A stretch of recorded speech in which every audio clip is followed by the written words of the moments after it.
I have always been bothered by conforming to others and losing my own individuality. You know, when I read books like 1984 in high school, I was so unnerved by what I was reading, forcing people to believe certain things or to live a certain way. It's dangerous. And obviously, there are good things to conform to, like caring for your neighbors, valuing other people, working to make the world a better place. But sadly, when I look back on my life, I can point to moments where I have conformed in unhealthy ways to what others were valuing or doing, and it always gives me a sick feeling, almost as though I'm betraying myself. I remember the sinking feeling I felt the first time I saw the 1978 film Invasion of the Body Snatchers. In this video, we're going to take a look back at this amazingly constructed film that takes a deep dive into the dangers of paranoia, conformity, and the loss of individuality.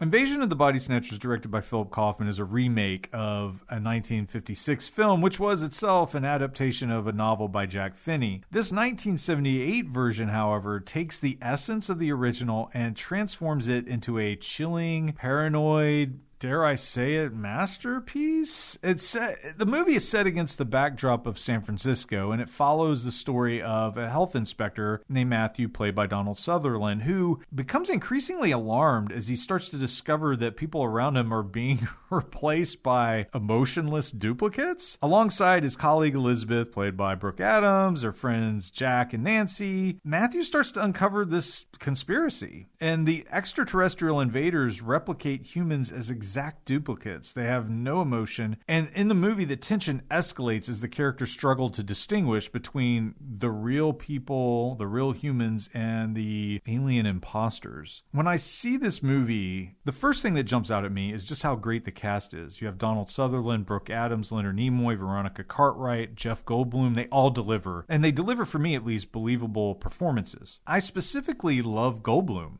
He brings life to the film, really an important phase of the movie, and you just kind of got the impression when you see this film, or if this is the first time you saw Goldblum, that he would be someone you would see again in the future. It felt like a star in a weird, awkward, nerdy kind of way. Invasion of the Body Snatchers deals with the loss of an individuality and displays that loss kind of in just really horrifying ways. In fact, there's an early scene in the film where Brooke Adams' character as Elizabeth is having dinner with Donald Sutherland's character Matthew. And she does this silly thing, this weird thing with her eyes where they kind of spin around. It's kind of creepy and amazing. And while the scene comes across as this moment where the two characters can laugh and connect, there is also this clear representation of what makes us unique. And when we stamp those things out, even little things, we really lose so much. In the film, the duplicates are the exact physical replicas of the humans, but they lack any trace of emotion or individual personality. And as the pods replace people, they strip away their unique characteristics, they're reducing them to these soulless replicas. I think that's one of the things that makes this film stand out to me. When the invasion really spreads, people lose their uniqueness, their quirks, their interests, their loves, and it's terrifying. The filmmaking is stellar. Many of the shots are disorienting. Kaufman and cinematographer Michael Chapman also worked on Taxi Driver, Raging Bull, and The Lost Boys. Can't forget that. He utilizes this Dutch tilt to great effect.